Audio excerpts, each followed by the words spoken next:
Hello traders, welcome back to the trading insider YouTube channel. और आज की इस वीडियो में हम लोग देखने वाले हैं कि ब्रेकआउट पे ट्रेड किस तरीके से किया जाता है। अब देखो, मार्केट में बहुत सारे लोग ब्रेकआउट पे ट्रेड करने का ट्राई करते हैं, तो या तो कई बार वो ट्रैप हो जाते हैं या फिर उनकी एंट्री काफ़ी ज़्यादा ऊपर हो जाती है। तो इस चीज़ का क्या सॉल्यूशन है, क्या सही वे है ब्रेकआउट पे ट्रेड करने का, इस वीडियो में हम लोग कंप्लीट इसके बारे में डिस्कशन करने वाले हैं। समझेंगे कि किस तरीके से हमको ट्रेड करना चाहिए, किस तरीके से नहीं करना चाहिए, ताकि इन फ्यूचर आप सही से ट्रेड कर पाओ। तो वीडियो काफ़ी ज़्यादा इंपॉर्टेंट होने वाली है, काफ़ी कुछ जानने को मिलेगा इस वीडियो में, तो एंड तक बने हैं ना। तो चलिए अब स्टार्ट करते हैं।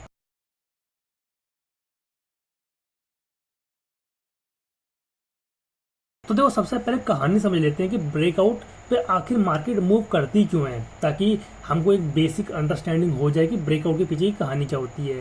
क्योंकि अगर हमको यही नहीं पता होगा कि बैकग्राउंड में क्या चल रहा है, तो हम लोग कैसे मार्केट में अच्छे प्रोफेशनल ट्रेडर बन पाएंगे।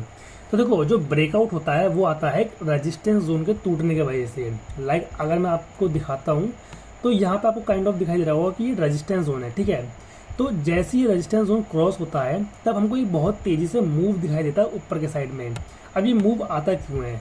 देखो, जितने भी लोग जो रेजिस्टेंस पे सेल करते हैं, लाइक यहाँ पे किसी ने सेल किया होगा, सेम इसी तरीके से किसी ने यहाँ पे सेल किया होगा, यानी कि मल्टीपल टाइम्स अगर कोई बंदा सेल करता है रेजिस्टेंस पे, तो उनके एसएल यहाँ ऊपर होते हैं, इस रेजिस्टेंस जोन के ऊपर प्लेस होते हैं। तो मार्केट जब भी अपने रेजिस्टेंस जोन को ब्रेक करती है, तो जितने भी एसएल्स होते हैं ये सब एकदम से ट्रिगर होना स्टार्ट होते हैं, जिसकी वजह से हमको एक बहुत ही बड़ी बाइंग देखने को मिलती है, जिसको हम कहते हैं ब्रेकआउट। ठीक है, सिंपली ये होता है ब्रेकआउट। ठीक है, ये होती है बैकग्राउंड में कहानी कि कैसे ब्रेकआउट बनता है। अब समझते हैं कि किस तरीके से हम लोग सही वे में ब्रेकआउट पे ट्रेडिंग कर सकते हैं। तो देखो, सबसे पहली बात तो ये कि आप लोग समझ चुके हैं कि जो ब्रेकआउट है वो एसएल हंटिंग की वजह से आता है। एसएल हंट हो रहे होते हैं, इसकी वजह से ये मूव हमको देखने को मिलता है। और जब भी मार्केट में एसएल हंट होता है तो मूव बहुत तेज आता है। तो पहली चीज़ मैं क्लियर कर दूं कि आप लोग ब्रेकआउट पे ट्रेड नहीं ले सकते, क्योंकि जो रियल ब्रेकआउट होगा वो आपको मौका ही नहीं देगा एंटर करने का। वो सीधा एसएल हिट होता हुआ तेजी से ऊपर को साइड मूव कर जाएगा, आपको मौका ही नहीं मिलेगा। और जो जो ट्रेड आपको मौका दे रहा है, समझ लो वो ट्रैप कर सकता है। ठीक है, तो अब समझते हैं कि सही तरीका क्या है ब्रेकआउट पे ट्रेड करने का। देखो, जब भी मार्केट में ब्रेकआउट आ चुका है इस तरीके से, तो सिंपली आपको वेट करना है किसी पुल बैक आने का। जब मार्केट में पुल बैक आता है, अगेन अपने हाई का ब्रेकआउट आता है, तब आप लोग एंट्री कर सकते हो। या फिर मार्केट में इस तरीके से ब्रेकआउट आ गया, रीटेस्टिंग के लिए वापस अगर मार्केट नीचे आ रही है अपने इस रेजिस्टेंस जोन को और इसको सपोर्ट मान के वापस ऊपर जा रही है, तब आप लोग बाय कर सकते हो। या फिर सबसे बढ़िया तरीका मैं अगर आपको बताऊं, तो आप लोग ब्रेकआउट पे ट्रेड लेने से बढ़िया है सपोर्ट पे बाय करो। क्यों ऐसा मैं क्यों कह रहा हूँ? एग्जाम्पल के लिए मान लेते हैं कि अगर आप लोग ब्रेकआउट पे ट्रेड कर रहे हो, मान लेते हैं कि इस ब्रेकआउट पे आप लोग ट्रेड कर रहे हो, और जब तक आपका ऑर्डर पंच हुआ, मार्केट यहाँ तक आगे मूव करके बहुत तेजी से। अब देखो, यहाँ पे आपका एसएल कितना बड़ा बनना है।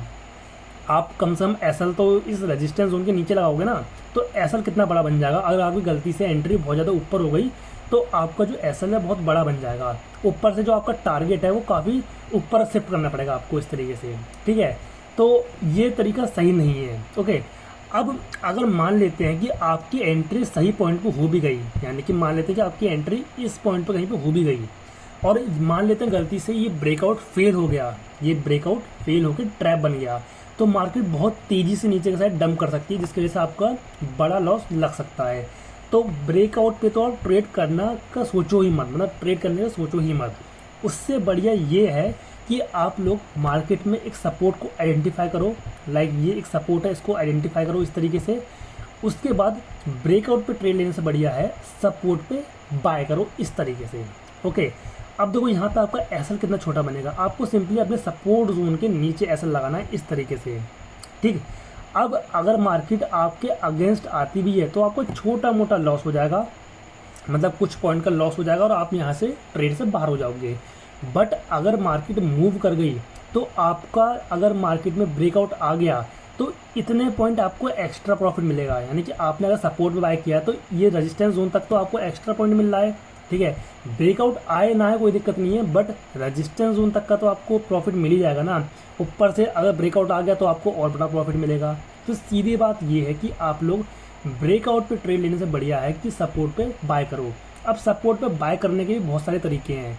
लाइक मुझे यहाँ पे 15 मिनट का सपोर्ट दिख रहा है, तो मैं क्या करूँगा, इसको छोटे टाइम फ्रेम पे शिफ्ट कर दूंगा, लाइक 1 मिनट पे शिफ्ट कर दूंगा, और वहाँ पे मुझे कोई छोटी मोटी ट्रेंड लाइन आती हुई दिखाई दे होगी। लाइक अगर मैं दिखाता हूँ बड़े टाइम फ्रेम पे तो मुझे छोटी मोटी कोई ट्रेंड लाइन दिख जाएगी इस तरीके से, ठीक है। तो मैं इस ट्रेंड लाइन के ब्रेकआउट पे ट्रेड ले सकता हूँ इस तरीके से। तो ये चीज़ आपके ऊपर डिपेंड करती है कि आप किस तरीके से प्राइस एक्शन वगैरह अपना ड्रॉ कर रहे हो, ठीक है।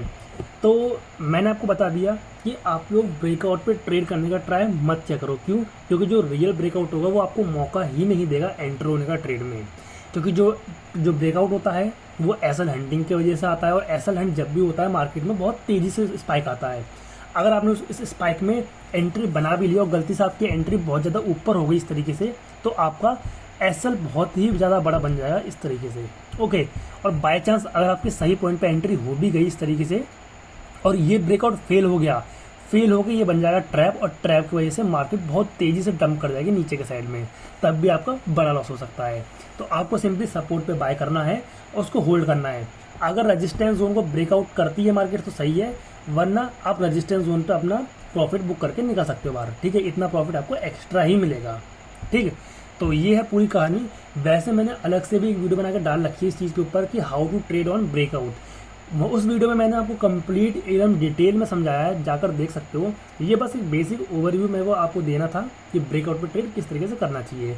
अब वीडियो में जाने से पहले मैं आपको एक चीज़ और बता दूं कि अगर आप लोग चाहते हो कि आप डायरेक्टली अपने चार्ट से ही ट्रेड पंच कर पाओ, लाइक आपका जो चार्ट है यहीं से ही आप लोग अपने ऑप्शन फ्यूचर सब कुछ यहीं से बाय सेल वगैरह कर पाओ चार्ट से ही, ट्रेड ऑन चार्ट, तो आप लोग यूज़ कर सकते हो धन को। अब धन क्या है? धन बेसिकली एक बहुत ही बढ़िया ब्रोकर है जहाँ पे आप लोग ट्रेडिंग, इन्वेस्टिंग सब कुछ एक ही जगह पे कर सकते हो, वो भी बहुत ही बढ़िया बढ़िया फीचर्स के साथ में। तो अगर आपको अपने चार्ट पे ही ट्रेड करना है तो सिंपली डिस्क्रिप्शन में जाना, मैंने वहाँ पे धन का लिंक दे रखा है, अपना अकाउंट ओपन करवा लेना। अकाउंट ओपन हो जाने के बाद आपको सिंपली अपना चार्ट ओपन करना है। ओपन करने के बाद यहाँ पे आपको ऑप्शन मिलेगा ऊपर बाय करने का। अगर आपको बाय करना है तो बाय पे क्लिक करो, सेल करना है सेल पे क्लिक कर दो। सेम इसी तरीके से आपको और भी बहुत सारे ऑप्शन मिलते हैं बाय सेल करने के। लाइक अगर आप लोग चाहते हो कि प्राइस पॉइंट पे बाय करना चाहते हो, लाइक यहाँ पे कि 77,000 कुछ पे 400 पे मेरा ऑर्डर लग जाए, तो सिंपली प्लस के आइकन में क्लिक करना है राइट में, और उसके बाद आपका यहाँ पे आ जाएगा कि आपको यहाँ पे क्या करना है, क्रिएट न्यू ऑर्डर। इस पर क्लिक करने के बाद पहले आपको यहाँ पे अपना प्रीमियम चूज़ करना पड़ेगा। लाइक यहाँ पे मैं अपना प्रीमियम को चूज़ कर लेता हूँ सेंसेक्स के, ठीक है, ताकि आपको मैं दिखा सकूँ यहाँ पे ऑप्शन चैन खोल के। तो यहाँ पे आप लोग अपने प्रीमियम पे प्लस के आइकन पे क्लिक करना, उसके बाद सेल करना है, बाय करना है, क्या करना है आपको सब यहाँ पे ऑप्शन मिल जाएगा। तो आप लोग डायरेक्टली अपने चार्ट से भी अपने ऑर्डर को पंच कर सकते हो, और इस फीचर का नाम है ट्रेड ऑन चार्ट। अगर आपको ये यूज़ करना है सिंपली अपना धन में अकाउंट ओपन करवा लो, डिस्क्रिप्शन में मैं लिंक प्रोवाइड कर रखा है। इस वीडियो में फिलहाल इतना ही रखते हैं, मिलेंगे इसी तरीके की नेक्स्ट वीडियो में, तब तक के लिए take care and thanks for watching this video guys.